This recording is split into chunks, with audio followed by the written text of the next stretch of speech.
3 tadi saya dah beritahu kebanyakan stadium itu agak besar untuk menjalani kan cyberknife, lebih sesuai dan tidak menjalani penelitian, lebih sesuai menjalani kemoterapi dengan radioterapi serentak selepas habis rawatan selama 4 sampai 6 minggu, lanjutkan rawatan dengan imunoterapi selama 1 tahun. So itu adalah lebih kepada standard waktu sekarang untuk tahap 3 jika tidak sesuai untuk menjalani operasi.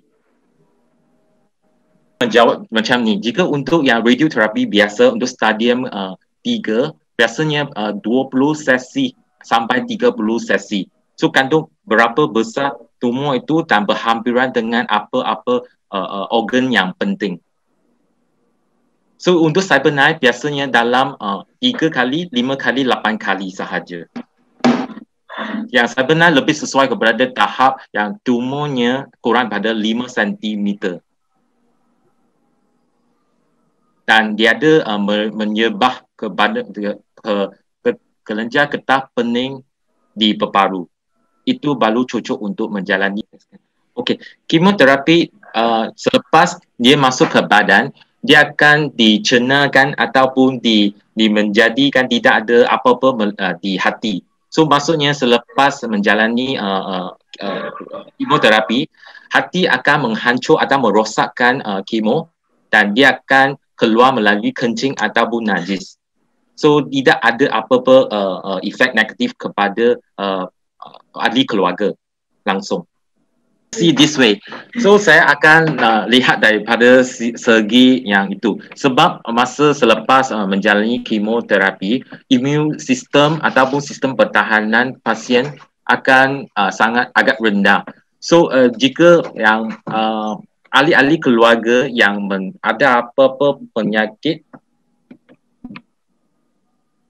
ada apa-apa macam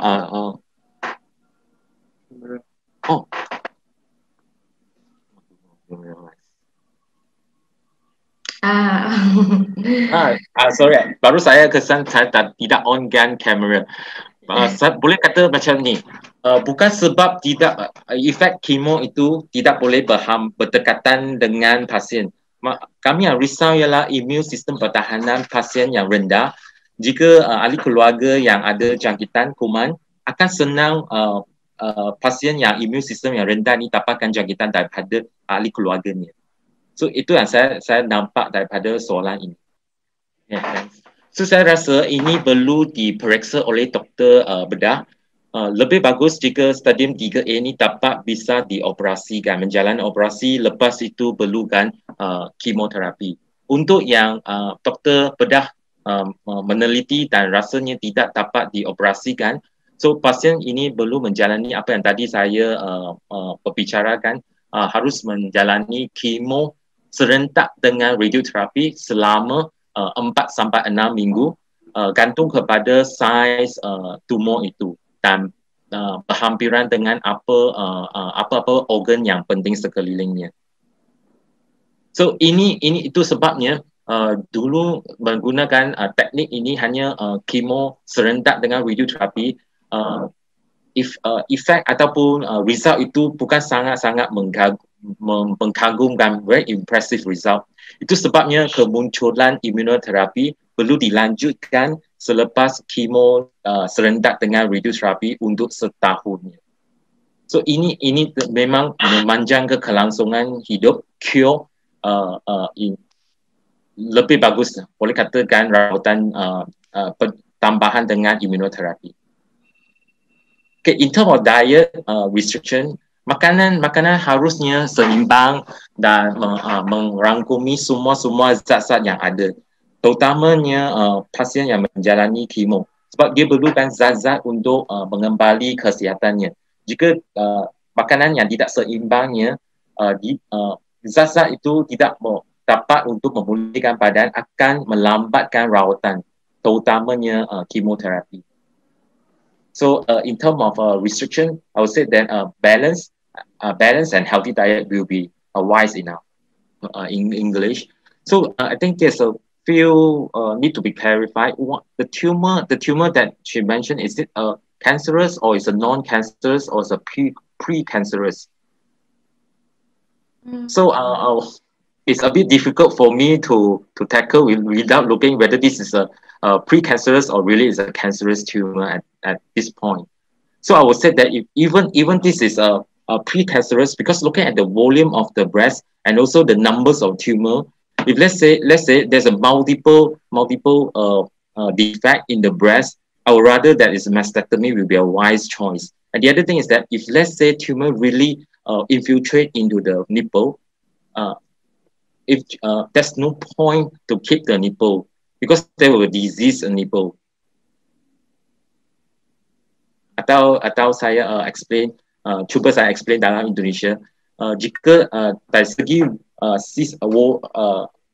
sisi ataupun volume breast, jika banyak lumpectomy, banyak tumor sudah dioperasi, dibuangkan, yang tertinggal tisu breast yang normal tak banyak, akan nampak sangat susah, tak berapa cantik untuk dinampak. So dia ada manfaat untuk keepkan breast itu lagi.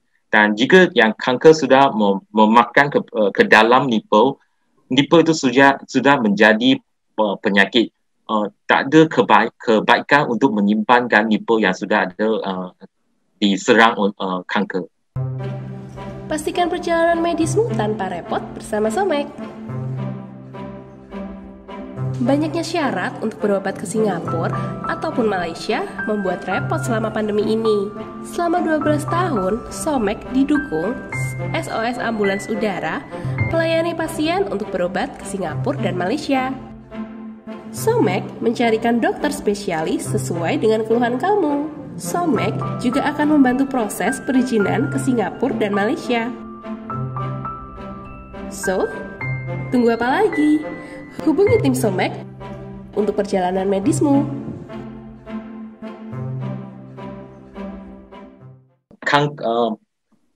Itu kandung kepada pasien itu masih dekat rawatan atau tidak. Jika sudah sembuh daripada rawatan, sepatutnya tak ada masalah untuk menerima vaksinasi. Sebab vaksinasi yang kami dapat di Malaysia ada dibuat dan dipanggil inactive form of vaccination. Dia buat yang teknologi baru Pfizer menggunakan mRNA. Maksudnya dia hanya gunakan salah satu bahagian DNA yang genetic code itu panggil mRNA untuk disuntik kepada badan supaya boleh merangsangkan badan mendapatkan antibody untuk fight against yang COVID ini. So yang kami risau pasien yang imunisasi rendah tidak boleh dapatkan vaksin yang jenis aktif. Maksudnya ialah aktif ialah jenis vaksinasi yang gunakan virus ataupun bakteria yang dilemahkan infeksinya. So itu yang tidak harus diberi kepada penyakit kanker ataupun pasien yang ada imunisasi yang sistem pertahanan yang rendah. So yang kami sudah tahu globally, vaksin-vaksin yang untuk COVID ini lebih kepada inactive form. So itu tiada masalah untuk diterimakan oleh pasien ataupun pasien yang ada sistem pertahanan yang rendah. 2019, I had mastectomy and clean a little of the underarm limbs gland. December 2019, the results were all clean of cancer. The X-ray of the lungs were also clean, but since November, I like to come out of plaque in the morning and there is a little blood. Sometimes it's quite red to spit out blood. The doctor said that it was clear of cancer cells based from the result. But until now, I still like to have plaque every morning about 3 to 7 times sputum out. Sometimes it's very red, but often a little red. Is that the symptom that cancer spread to the lungs and other symptoms besides just a little blood? No other complaints. Okay, understand. So I think beside cancer, we also need to look into other causes of coughing out phlegm with blood. So in Indonesia or even Malaysia, so what we worry about is a tuberculosis, TB. So I think you still need to rule out other causes of blood in the phlegm. So infeksi paru-paru sebagai contohnya tuberculosis Itu salah satu penyebab juga. So X-ray itu bukan satu pencitraan yang bagus. So saya suggestkan jika masih simptom gejala ini tidak hilang, masih ada lagi, lebih baik buat satu CT scan ataupun PET CT scan untuk dapat lebih informasi pada paru-paru. Ronsen sangat-sangat limited in term of looking into the lung tissue. It's just a two-dimensional imaging. You need a three-dimensional imaging like CT scan or PET CT scan. I think that will give us a more clearer idea what's going on in the lung. Okay, I'll just separate into two because of chemo and radiation. So chemo usually will act on those cells that's rapidly turning around. So in a way that you will know that cancer cell is keep on growing. That's become a lump or benjolan. That's actively growing. That's why chemo will go and attack those cells will be growing, especially the cancer cell. The other place that commonly will be attacking on the normal cell are those cells that keep on growing day by day. For example, the hair, the lining of your mouth, the lining of your gut, the marrow, sum tulang. So those are the areas keep on replacing old cell and new cell. And the side effect will be mostly seen at the area. It's a myth or mitos mengatakan chemo akan punahkan semua sel-sel dalam badan adalah tidak betul. Sebagai contohnya, tak pernah orang menjalani chemo hilangkan mata ataupun hilangkan hidungnya. So ini tak akan dirosakkan. So hanya tempat yang sel-sel yang aktif replikasi atau bertumbuh hanya mendapatkan efek sampingan daripada chemo. So daripada lanjutan daripada itu, yang kesan sampingan chemo seperti contohnya akan gugur rambutnya, mulut pecah-pecah, diarrhea, sum-sum tulang juga affected, dia akan kekurangan sel darah merah, sel darah putih, yang itu yang senang mendapati jangkitan kuman, sel darah kuning, platelet akan kurang yang senang berdarah. So itu lebih kepada effect, common general side effect of chemo. So setiap chemo ada side effectnya tertentu. Itu gantung pada jenis apa chemo itu. Sebagai contohnya ada yang chemo cisplatin, dia akan menyebabkan pendengaran ataupun saraf. So itu setiap jenis, each type of the chemo we have our own profile side effect. Besides this general side effect, trying to say. I can't give all out which are the side effect. Depends on the chemo that you use. For radiation is just a focal treatment. Perawatan itu tempatan sahaja. So jika sinar itu pada tempat itu, side effect ada pada tempatan itu sahaja. So sebagai contohnya, jika breast radiation, kesan sampingan sering kami nampak ada pada kulit. It's a skin side effect. So if let's say you follow doctor's instruction well, usually the side effect will be manageable. It's like just some light burn on the skin. So there's a common side effect. If let's say the radiation go into in the pelvic, in the bowel region, the side effect will be diarrhea. That's called acute side effect during radiation. The long-term side effect, let's say the dose is high enough to cause some damage, there will be a permanent side effect on that region. For example, sebagai contohnya side effect pada kulit yang lama selepas 3 bulan ke atas selepas selesaikan sinaran.